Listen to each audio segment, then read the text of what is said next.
we're back on the 7 items, and the last 2 that we're going to only go through the 7.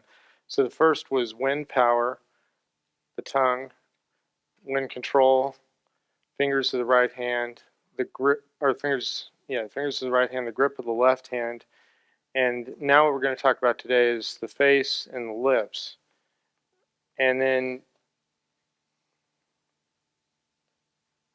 and then breathing exercises. We didn't cover this as much in the previous lecture, but there are 2 different kinds of breathing exercises that Claude would give in his assignments. One was what he would call 5 sets of 10, or 5 times 10.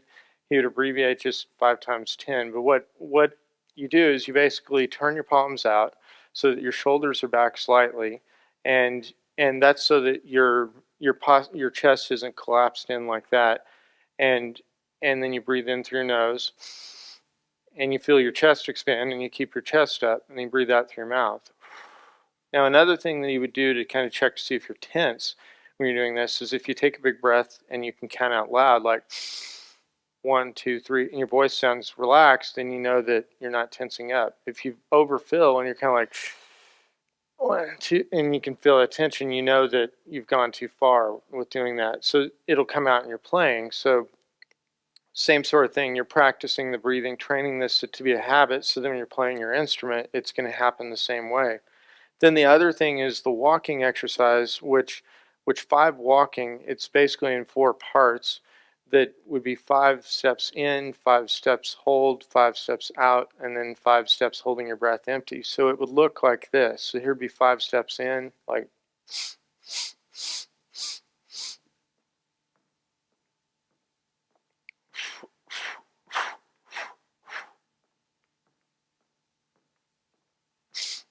and you repeat that cycle as long as you like. You could do like a quarter mile, you could do it a really long way. Like evidently Clarke would do this sort of thing, walking like a mile or 2 from wherever he lived in New York when he was playing in, I think he played in the Metropolitan Opera at one point.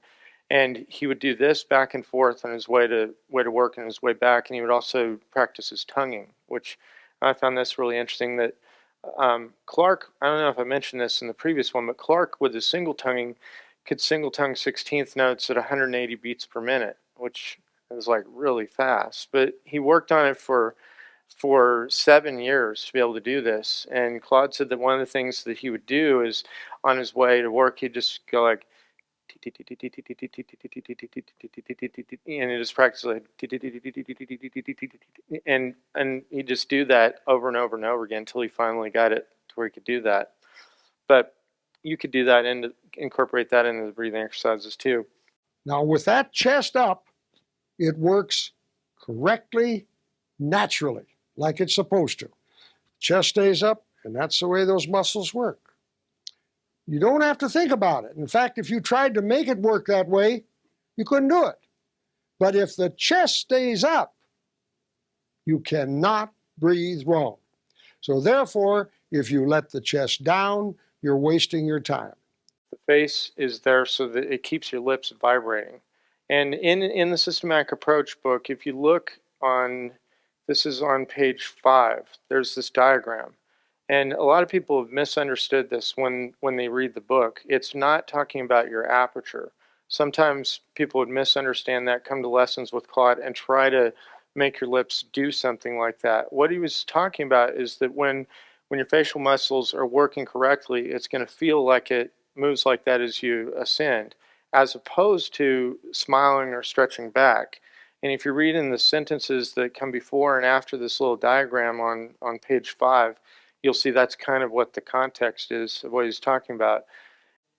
The other thing that's interesting is that every single one of us is going to look different when we're playing. Some people, their face moves more or less than other people, and he's got these diagrams that are in the Brass Playing is No Harder Than Deep Breathing book on page 30.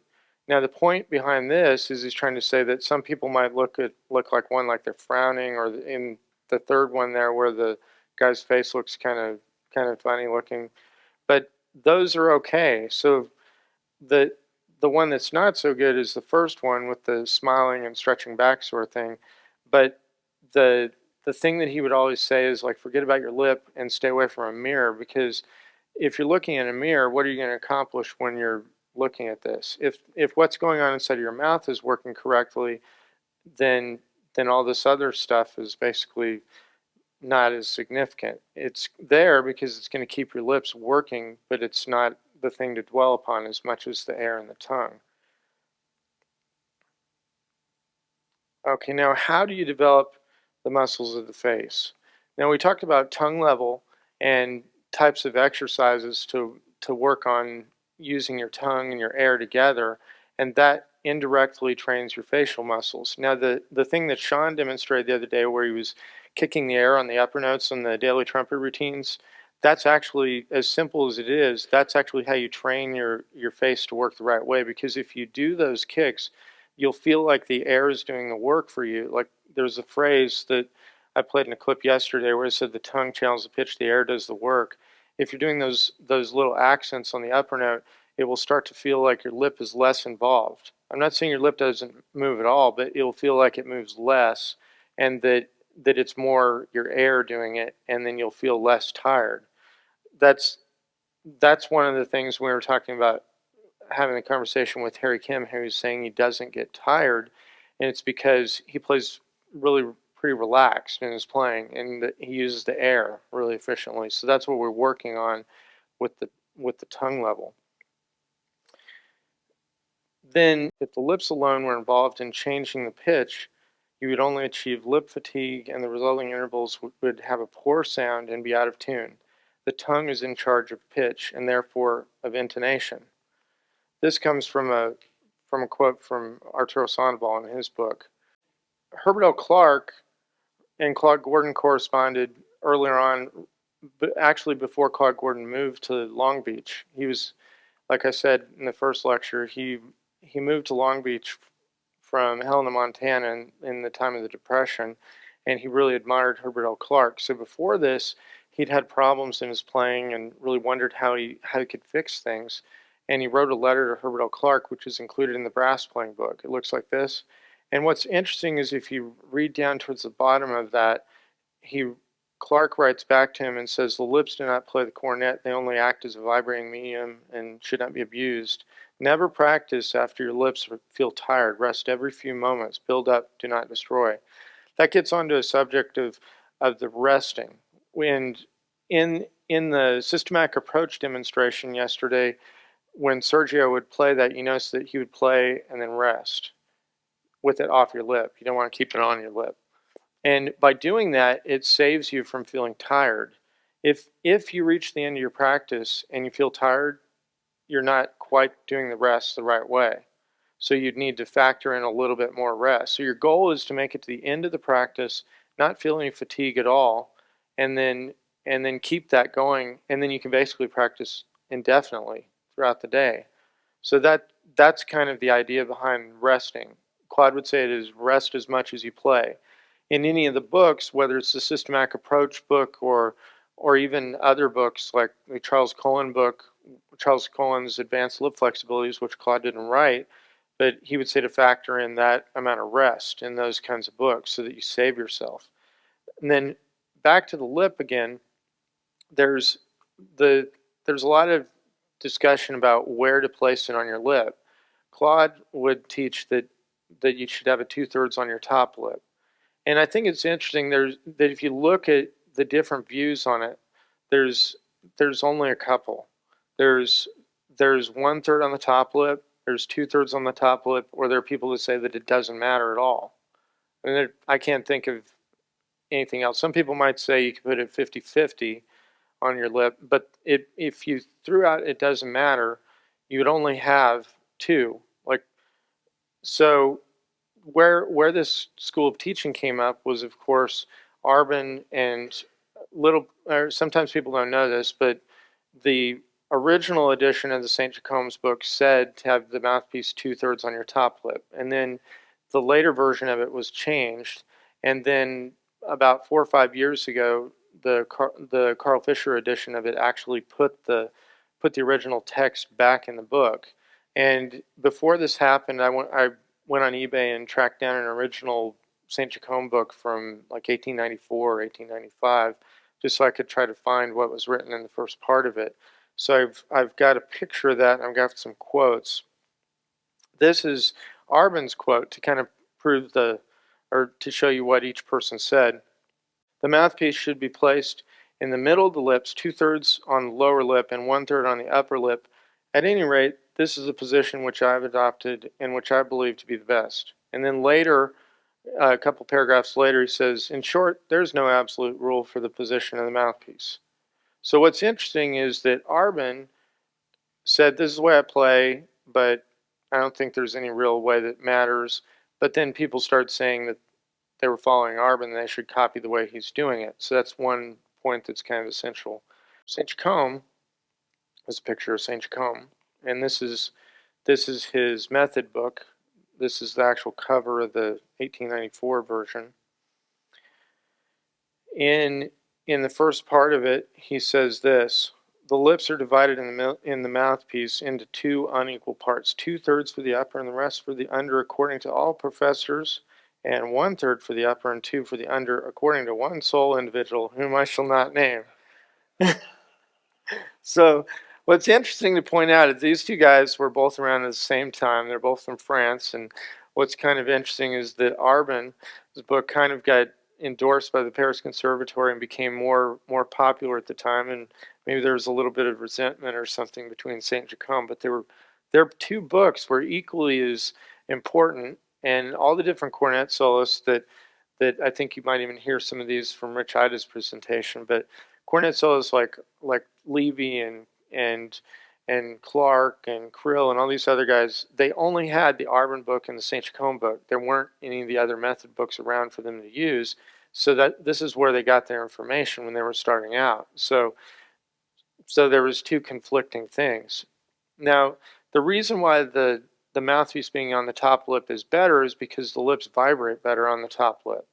And you'll see a little clip in a second where Claude Gordon demonstrates something that's relevant to that.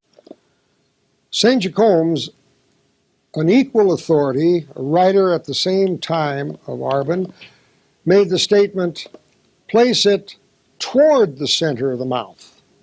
A little to one side or the other is used by most players with no seeming credit or discredit to their playing. He said, place it unevenly, 2/3 on the upper and the rest on the lower. Now, Saint-Jacome was right. You noticed all the great players will be high on their mouth. Now, again, that's all related to the individual. That's an approximity. 2/3 on the upper and the rest on the lower, but never low. Now, in all the years I did a lot of incorrect playing, I developed embouchure all over my mouth, up here, down here, everywhere. Let me show you.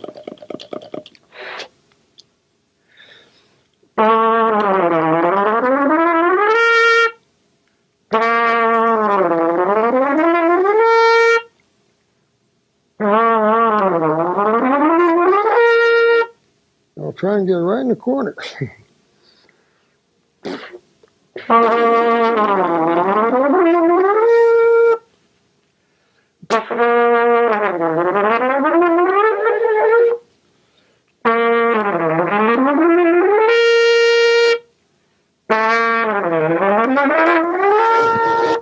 Anywhere you could get a vibration, you could develop an embouchure. Now, don't everybody go out and try and do that.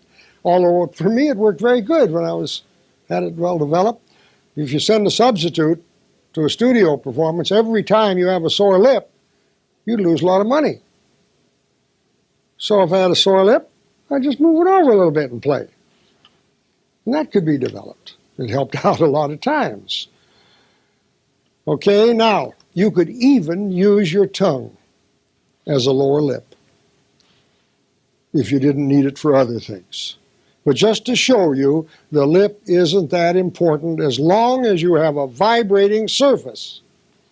Doesn't look very good, but it can be done.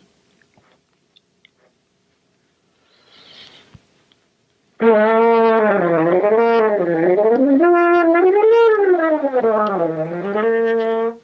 gosh, that tickles. So again, forget your lip. Leave it alone, and it'll take care of itself. Okay, so the point is obvious. That I mean, we're not going to go out and practice with our tongue and playing on our tongue, but a lot of people worry about their lip too much, and that was one thing that was always interesting. If I came into a lesson and said my lip feels this way, or someone else came in saying something like that, he would always divert attention away from that and say, "Forget about your lip," because your lip, as I'll say in a little bit, your lip basically is, if you feel something with your lip, it's kind of like a symptom of something else that's causing it, which is usually the air. So if you focus on, oh, my lip's getting tired, you're just going to keep doing what you're doing. Where if you focus on maybe taking a big breath, arching your tongue a little bit more in an E position to help the air work better, then your lip will probably start straightening itself out. So that's why he would always say, forget about your lip. Then back to this diagram that is in systematic approach, that that the purpose behind this is so that everything kind of adjusts so that your lips keep vibrating. Now, he had another quote that he would always say is about when he was talking about mirrors. Sometimes people will put mirrors on their lead pipe, or they'll stand in front of a mirror and look at themselves. It's the same thing. We don't want to be lip conscious where we're constantly trying to see what we look like, because it really doesn't matter. It doesn't matter if someone's face looks one way or another. What matters is what's coming out of the horn. And if we're looking at the mirror while we're playing, it tends to make us stop thinking about the important things. We're not thinking about blowing and posture and all the different things we should think about when we're playing. Instead, we're focused in here on your lip, and it doesn't. That's why you shouldn't worry about looking at a mirror. The other thing that's also important that doesn't get addressed as much is having your lips moist. And the reason why this is a good thing is because some people get a false sense of security when they wipe their lips dry. I know I've seen people do this where they wipe their lips totally dry and then they feel like they can stick the mouthpiece on their lip. The reason why that's not so good is because you want your lip to be a little bit wet so that the mouthpiece and your lips underneath can move and adjust as they need to. And then the muscles of your face and your lips can move around so that it keeps things working. And then they develop that contracting sort of motion that we're talking about. And then that's where you get your security. But if you wipe your mouthpiece dry, it's kind of gives you like a false sense of security, and you never quite get the feel like you would if it was a little bit moist. Now, how moist? You don't worry about that too much either. You just enough to where it feels comfortable for you. And then back to his quote about forgetting about the lip, which I explained, and then the things we talked about the muscles of the face and the lips. Now, all the things that we talked about with the 7 items, we can come up with implications from them. And some of these might be controversial, or you might disagree with them, but I think they're logical conclusions from what you'd get from the 7 items. The first thing is not having gimmicks. Now, I thought about doing this, and this when Claude Gordon used to do his brass camp, it was one of my favorite parts of the camp where he'd do a session on gimmicks, and he'd have all these things that he'd collected over the years with all sorts of crazy things that people tried to sell to trumpet players. And one of the ones I remember was a no pressure mouthpiece, and I'd heard about it and I'd seen it, where it's basically a mouthpiece where the rim was fastened on with a spring, and you adjust these things for the tension. You put it up on your mouth, and the moment you put any pressure against your lip, the rim would break away from the mouthpiece and air would leak out the side, and you couldn't play. So you're supposed to train you to play with no pressure by sticking it up in your mouth. That's not necessary. I mean, and that's not going to make you play better, but it's just something that people sold. And he went through all these different things like that. And I think what's really easy for us is looking for a shortcut to try to cut out our practice. I know everyone kind of wants to get to the goal quicker, and if there were money to spend to do that, we'd do it, you know. And if there was a mouthpiece that someone could make that would instantly give you a double high C, then you'd be able to buy it and get it right away. But the thing about it is that it's knowing how to practice. And that's really the quickest way to get to wherever you want to get in your playing. And what I'm hoping to give people is showing them how to use the different method books, how to think about them. And then that's going to give you the tools so that you can work on developing the skills to get there. Then the other thing that kind of goes along with the tongue level and the wind power and all that is not playing tight equipment. Now, tight equipment, the term would be a little subjective because how tight is tight? I mean, it's a little bit, it's kind of a little bit subjective and not specific. I might play on one mouthpiece and someone else plays on one that's a little bit more open or deeper. But the things that aren't as good is if the equipment is tight, as far as like a small cup diameter, really shallow, a small drill, or a small tight backbore. The smaller you go with all, or the tighter you go with all those things, the reason why it's bad is it inhibits the flow of the air, and then the things we talked about, wind power and the tongue, can't work. So then you start trying to use your lip more instead of using the air more. Or more open equipment encourages you to have to use your tongue level the right way. Now, there's a certain point where the equipment gets so open that the notes aren't going to center in and play well on your horn, so it's counterproductive that way too. So somewhere in the middle is where it's smart to be. Now, the next point, I'm going to mention this because this is something that a lot of people would do and not think anything about. But in all the years I took from Claude Gordon, we never buzzed the mouthpiece. And this when I was in California, there's some other teachers that were there that did a good bit of lip buzzing and mouthpiece buzzing.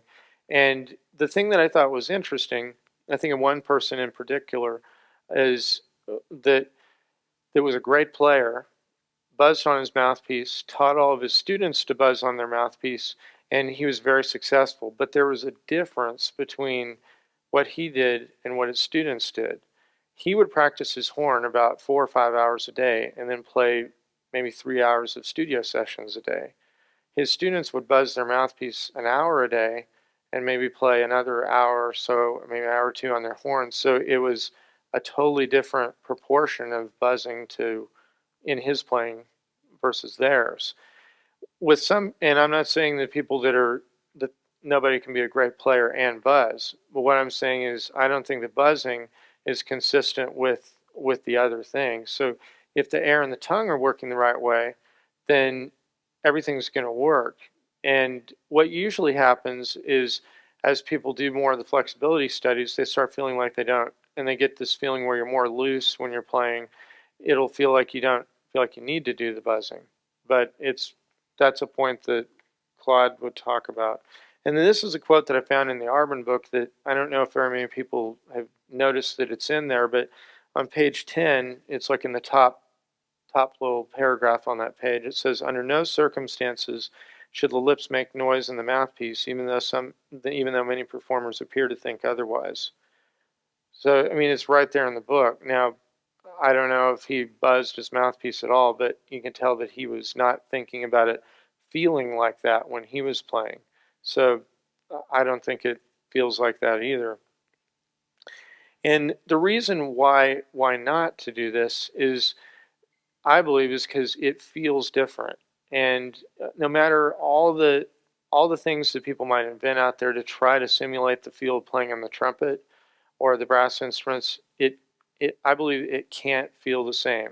No matter if you, I won't mention specific things, but there are things that are out there that people make that are trying to duplicate the feel.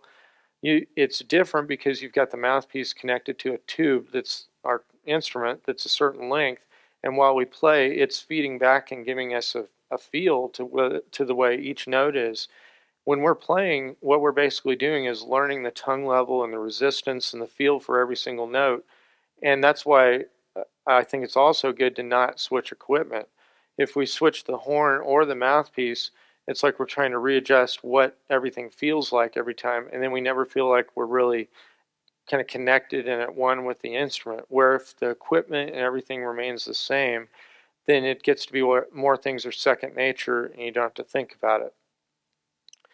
So the most important thing, though, is practicing correctly. I think that even if people do a little bit of these gimmick things, and if you're practicing correctly, meaning working on fundamentals, having a practice routine that's structured the right way, thinking about the tongue when you're playing, that it'll even overcome some of the things that people do that I was just mentioning. And this next quote is one of my favorite ones. It's found in Clarke's Setting Up Drills, that I think for anyone, it's important. He says, try to derive a common sense idea of everything and use your brains in thinking over all suggestions. Try to get away from tradition and superstition, which has ruined so many players. And this would be something that, if I were to do the session on gimmicks, that that Claude would talk about. There are all these things. There's a quote out of the Bible where it says, "Nothing new is under the sun." It's like Solomon was saying that, because you can look back through time, and people have tried no pressure mouthpieces, buzzing devices, making the horns heavier, making them lighter, changing all these different things. There's all these things that people have done before, and it's still, the most important thing is knowing how to practice the right way. So based on that, I think one of the most important things to spend money on, more than equipment or anything else, is building a library. So one of the things that I could take away from all my lessons with Claude Gordon is knowing how to work through method books in a systematic and organized way. Um, I remember going to lessons with him, and at the time I was in high school, and I'd come away, and my mom would say, "Okay, we're gonna have to get some more books." And there was a period of time where if I were to stack up the 10 years worth of books that I used, it was probably this high. And I mean, it was every lesson or so, it was more money for my mom to spend on books. But I look at that as the most valuable thing that I have out of any horns or mouthpieces or anything, because that gave me the information that I need to play and improve my playing. So I think that's the most important thing to spend money and time on working through. And then the 7 items again are wind power, the tongue, wind control, the fingers of the right hand, the grip, the left hand, the face, and again the lips. And now I know I put thanks, but I'm just gonna ask if there are any questions, because yesterday there were some people who said they might have some questions. Does anyone have any questions? Go ahead.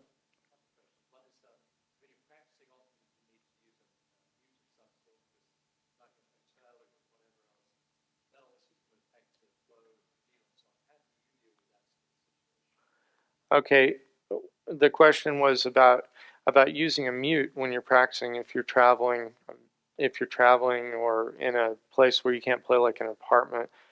The ideal thing would be to play without a mute.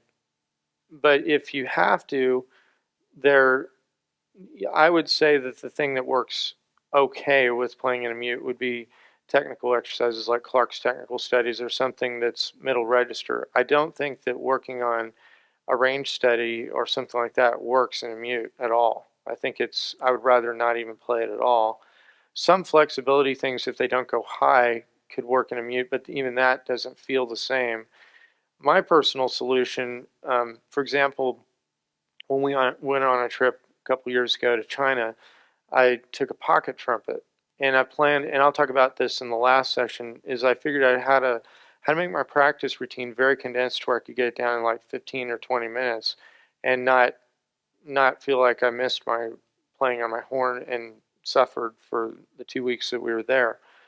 But I would also plan out how to get somewhere where I'm not going to bother people, whether it's going, like if we're in a hotel, I'd go to like the ballroom or a conference room or something like that and get permission, or I might try to find like a storage room or something where nobody is and just sneak in there and play for a little bit, or practice in my car, or various things like that. But if I had to play in a mute, I'd try to find the mute that's the less resistant mute that you can find, or maybe practice in a closet with some clothes like that. as opposed to something that's going to really restrict the flow of the air. Go ahead.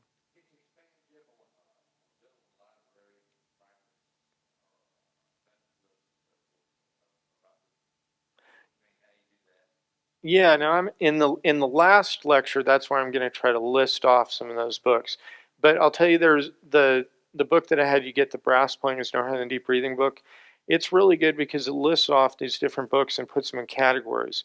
Now, it doesn't have necessarily every single book that exists out there, but it breaks them down a good bit of them.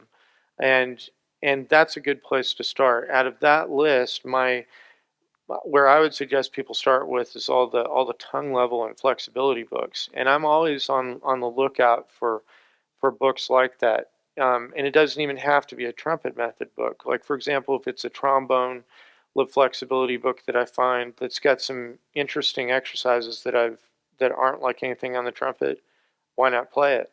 I mean, put it in a different key and play it on your trumpet and work through that series of exercises.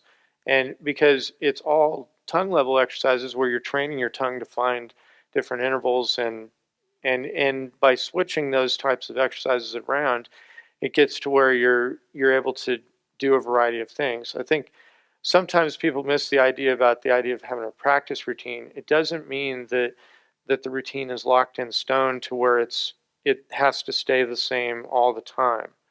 In fact, it's better that it changes because our playing situations change. You might have one day where you're playing in a big band and you have to play lead trumpet, then you might have another night where you're playing something in a chamber group where you have to play really soft and delicate, and if the routine is all focused on one thing, then you're not going to be able to do everything you need to do. And also, if the routine stays the same all the time, then the disadvantage of that is you start to stop thinking, your brain shuts off, and you're just playing through the notes and not getting anything out of it. But there's a balance between, I'll talk about this in the last one too, there's a balance between not staying long enough on an exercise or staying too long. I would say it's too long if you stop thinking about it when you're just not thinking when you're playing, and it's too short of time, like weeks or whatever, if something doesn't click. There are points in time, like in the lessons with Claude Gordon, where he would keep people on an exercise for, like, I remember myself being in the Charles Cullen Advanced Lip Flexibility book, I think probably about 7 or 8 months. And I got to the point where I was like, man, I want something different. I start with my practice every day with this for the past several months. And it's getting kind of old, and I'm trying to do it. And I'd come back to the lesson, and he'd say, okay, just do it another month. And I was like, okay. And then all of a sudden something clicked. I was like, wow, this is different. Come back to the lesson. I was like, I like playing this now. He's like, okay, now we'll go on another exercise. I was like, okay, well, well, it accomplished what he was working for in his teaching. And I think as a teacher myself, I'm always trying to think, where's the next step that I want the student to be, and I'm trying to use the exercises to get them to that point. Now, sometimes I have to do variations on the exercise or to keep them still interested in it, but you're trying to get to another point in your playing, where if you just play things and just randomly jump around, it's not going to do that, because you're trying to train things to be a habit, and habits take a certain amount of time of doing it over and over and over again until it just finally is established. So that's one of the things.